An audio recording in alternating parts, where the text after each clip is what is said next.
सभी को नमस्कार। पंचतत्व ज्योतिष में आपका हार्दिक स्वागत है। जैसा कि आप लोग जानते ही हैं कि हम सन को जो विभिन्न राशियों में उसका जो इफ़ेक्ट है उसके बारे में हम चर्चा कर रहे हैं ज्योतिषीय दृष्टि से। तो हमने मेष राशि और वृषभ राशि की चर्चा हम कर चुके हैं। आज हम चर्चा करेंगे सन की जेमिनी राशि के अंदर। जेमिनी राशि के अंदर यानी कि मिथुन राशि के अंदर सूर्य है वो किस तरीके का इफेक्ट डालेगा और किस तरीके का इफेक्ट नहीं डालेगा। तो चलते हैं, देखते हैं जेमिनी राशि के बारे में। देखिए, आपने कई वीडियोस देखी होंगी, यूट्यूब पे भी देखी होंगी, बट हमारी वीडियो के अंदर आपको राशियों के बारे में भी जानकारी डीपली मिलेगी, राशियों के बारे में, और सूर्य के स्वभाव अलग अलग हम उसके बारे में जानेंगे और उसके बाद हम उसको इकट्ठा करके देखेंगे कि सन और जेमिनी दोनों मिलकर क्या इफ़ेक्ट डालेंगे किसी पर्टिकुलर इंसान की कुंडली के अंदर। तो आइए शुरू करते हैं। सन इन जेमिनी यानी कि मिथुन राशि में सूर्य अगर हो तो किस तरीके का फल देगा। पहले चर्चा करते हैं मिथुन राशि की। मिथुन राशि कालपुरुष कुंडली में थर्ड हाउस यानी कि 1, 2 और 3, ये तीसरा हाउस है, इसको गवर्न करने वाली राशि है। और इस राशि का जो स्वभाव है उसके बारे में चर्चा कर ली जाए तो ये राशि वायु तत्व प्रधान राशि है। जैसे मैंने नीचे लिखा हुआ है, ये राशि वायु तत्व प्रधान राशि है और पुरुष स्वभाव की राशि है, द्विस्वभाव इसका गुण है, वायु तत्व की राशि है, ये मैं पहले ही बता चुका हूँ। काम त्रिकोण में आने वाली राशि है। काम त्रिकोण यानी कि जो 3, 7 और 11 हाउस है, तीसरा हाउस, 7th हाउस और 11th हाउस, एक काम त्रिकोण वाले हाउसेस हैं जो वर्क करते हैं, जो कार्य किए जाते हैं, बेसिकली जो कर्म पर जिनका ज़्यादातर इफेक्ट रहेगा उसको हम देखेंगे यहाँ पर। ये काम त्रिकोण के अंदर आने वाली राशि है और इसका जो वर्ण है वो शूद्र वर्ण की राशि है। ये राशि जो है वो शूद्र वर्ण की राशि है और सत्वगुणी राशि है। ठीक है, त्रिगुणों में सत्वगुण इसको दे रखा है, वर्णों में शूद्र वर्ण इस राशि को दे रखा है। आइए अब इस राशि के साइन की बात कर लेते हैं। इस राशि के साइन 2 तरीके के हमारे पास में मिलेंगे। 2 तरीके के साइन के अंदर हम देखेंगे कि एक साइन के अंदर एक पुरुष है जिसके हाथ में गदा है और एक महिला है जिसके हाथ के अंदर वीणा या सितार लिए हुए वो महिला है। यानी कि 2 अपोजिट सेक्स के लोग इस राशि के अंदर हैं। यानी कि इससे नतीजन ये निकल सकता है कि जेमिनी राशि के जातक या जेमिनी राशि जो है उसको अपोजिट सेक्स की कंपनी ज़्यादा पसंद आएगी।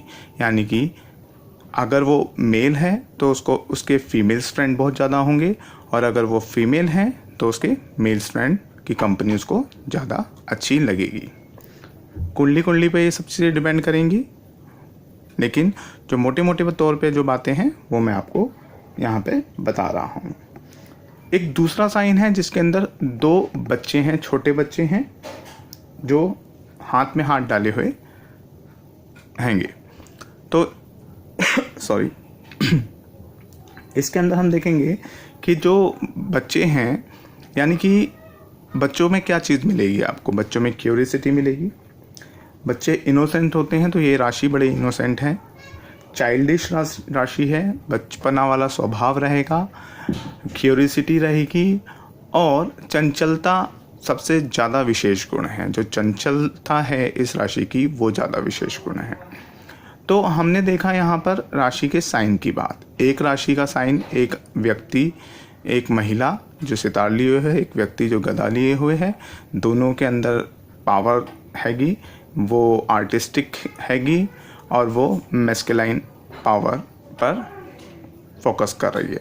तो इस राशि के अंदर हमें सब कुछ मिल रहा है। दूसरा, एक चाइल्डिश है, क्यूरियस है, इनोसेंट है।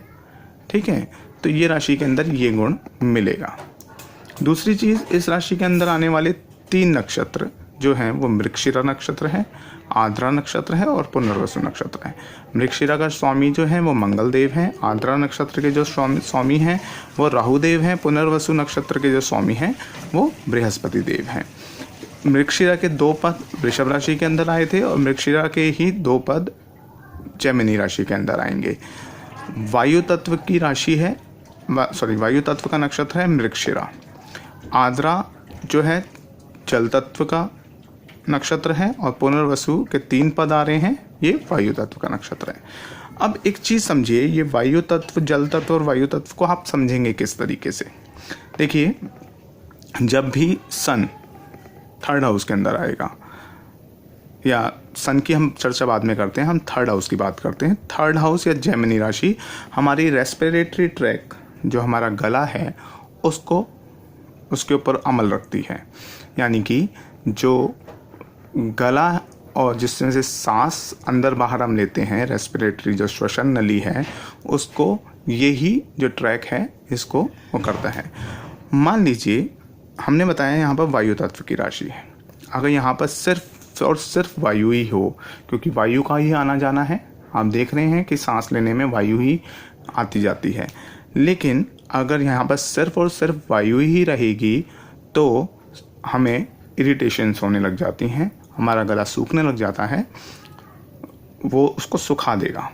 तो हम देखते हैं कि यहाँ पर आर्द्रा नक्षत्र एक बीच में दे रखा है इस राशि के, जो जिसमें जल विद्यमान है, जिस वजह से हमारे कंठ में, हमारी रेस्पिरेटरी ट्रैक में थोड़ा जल रहता है, जिससे कि इजीली ल्यूब्रिकेशन होता रहता है।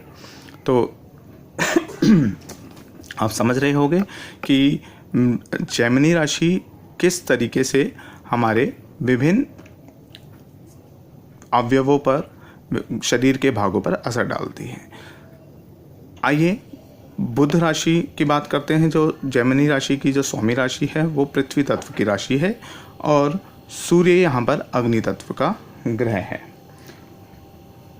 हम यहाँ पर देखते हैं कि जो सूर्य है जब यहाँ पर बैठता है, देखिए 3rd हाउस की बात करते हैं या जैमिनी राशि की बात करते हैं, इसका सारा का सारा अम्ल कम्युनिकेशन पर है। It's all about communication.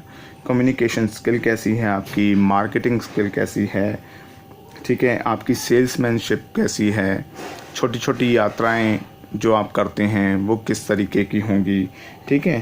तो यहाँ पर ये 3rd हाउस आपको बताएगा। मेन आप यहाँ से कम्युनिकेशन 2 तरीके से होता है, वर्बल एंड नॉन वर्बल। यानी कि आप जो हैंड राइटिंग के थ्रू लिखते हैं वो भी यहाँ से देखी जाएगी, और यहाँ से आप देखेंगे कि किस तरीके से आप वर्बली कम्युनिकेट कर रहे हैं।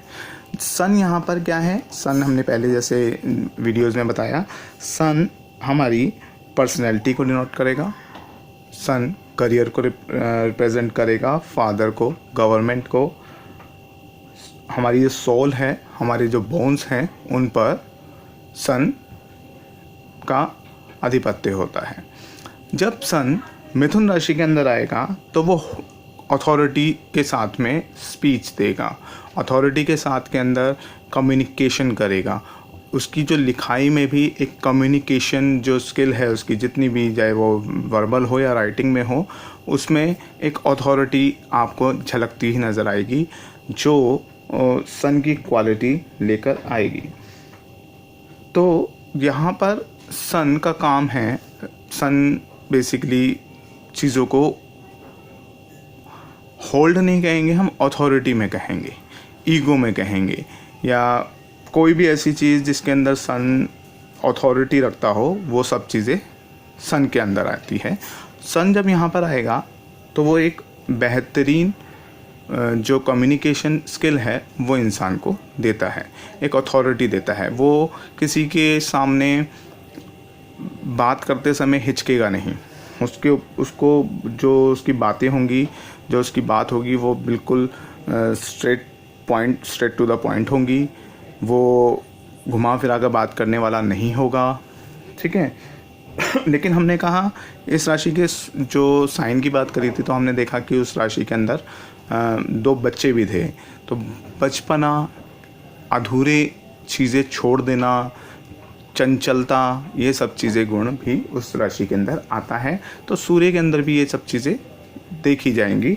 और हम देखेंगे, अगर मान लीजिए 9th हाउस के अंदर मिथुन राशि पड़ रही है और यहाँ पर सूर्य है किसी का, तो ऐसे व्यक्ति जो हैं वो कम्युनिकेशन करेंगे ऊंची ऊंची बातों से रिलेटेड, ठीक है। स्पिरिचुअल हो सकती हैं, रिलीजियस स्टडी वो ले सकते हैं, जो स्पिरिचुअल वर्ड है या सीक्रेट्स जो टॉक्स होती हैं उनके ऊपर वो उसका अमल रहेगा। तो विभिन्न जगहों पर हम इसको देखेंगे। मान लीजिए 4th हाउस के अंदर मिथुन राशि है और यहाँ पर किसी का सूर्य बैठा हुआ है, तो 4th हाउस में कम्युनिकेशन वाली राशि आ गई तो कम्युनिकेशन होगा। 4th हाउस जो होता है वो घर का हाउस होता है, घर देखा जाता है, तो कम्युनिकेशन कहाँ पर होगी? घर के अंदर होगी। कंफर्टेबल कम्युनिकेशन कहाँ पर करेगा वो व्यक्ति? घर के अंदर करेगा।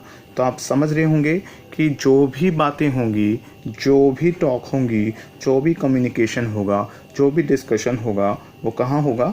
घर के अंदर। ऐसा व्यक्ति घर में रहकर कम्युनिकेट करेगा, घर में रहकर बातें करेगा, घर में रहकर अपने आइडियाज़ को एंटरप्रेन्योर करेगा, अपने आइडियाज़ को अच्छे उसमें बदलेगा, ठीक है, ट्रांसफॉर्मेशन करेगा आइडियाज़ को। मिथुन राशि ऑल अबाउट आइडियाज़ कितने हैं? आइडियाज़ ऐसे व्यक्तियों के एक पल में 10-10 तरीके के आइडियाज़ आ जाते हैं, ठीक है। बस एक जो नेगेटिव इनका जो चीज़ है वो ये है कि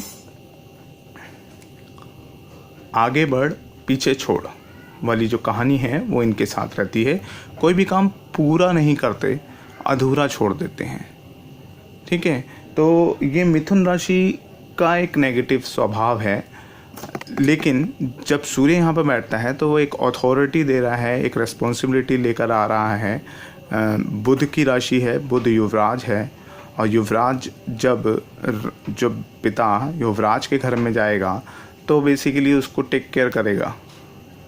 टेक केयर करने के लिए वो उस पर ज़्यादा ध्यान दे देगा, वो और चीज़ों पर ध्यान नहीं, वो सिर्फ और सिर्फ कम्युनिकेशन पे ध्यान दे रहा है। वो देख रहा है कि किस तरीके से मैं कम्युनिकेशन कर पा रहा हूँ, किस तरीके से मैं कम्युनिकेशन नहीं कर पा रहा हूँ। तो दूसरी काम त्रिकोण में आने वाली राशि है, तो सेक्सुअल अट्रैक्शन ऐसे लोगों को ज़्यादा रहता है। मैंने पहले ही बताया कि एक जो साइन है वो इस तरीके का है कि जो मेल हैं उनको फीमेल कंपनी ज़्यादा अच्छी लगेगी, और जो फीमेल्स हैं उनको मेल्स कंपनी ज़्यादा अच्छी लगेगी। तो ये जो सब चीज़ें थी ये थी हमारी सूर्य मिथुन राशि में। लेकिन मिथुन राशि में सूर्य अच्छा कब रिजल्ट देगा, बुरा कब रिजल्ट देगा, उसके बारे में चर्चा कर लेते हैं। मान लीजिए सूर्य मिथुन राशि में है और जो उसका स्वामी बुध है वो 6, 8, 12 स्थान में गया हुआ है, 6ठा हाउस, 8वां हाउस और 12वां हाउस, या फिर नीच हो चुका है, मीन राशि के अंदर है, या फिर स्कॉर्पियो राशि के अंदर भी इसको अच्छा नहीं माना गया है बुध को। तो अगर ये यहाँ पर है तो जो कम्युनिकेशन है वो बहुत अच्छी नहीं रह पाएगी, कुछ ना कुछ उसके अंदर ख़राबी आ जाएगी, कन्फ्यूजन ज़्यादा रहेगा। द्वि स्वभाव की राशि है तो कन्फ्यूजन की स्टेट द्वि स्वभाव वालों में ज़्यादा रहती है। तो ये हमें देखना पड़ेगा, नक्षत्रों की स्वामियों को भी देखना पड़ेगा कि कौन से नक्षत्र में हैं और उस नक्षत्र का स्वामी भी किस हालत में है। तो ये सब चीज़ें देखकर हम इस चीज़ों का पता लगा सकते हैं। आशा करता हूँ आप सभी को ये पसंद आई होगी जानकारी। आगे हम कर्क राशि में सूर्य की चर्चा करेंगे। मेरे साथ जुड़िए अगर आप और जानकारी चाहते हैं। मेरे फेसबुक पेज पर आप जुड़ सकते हैं और यूट्यूब चैनल पर आप जुड़ सकते हैं। इसके लिए धन्यवाद।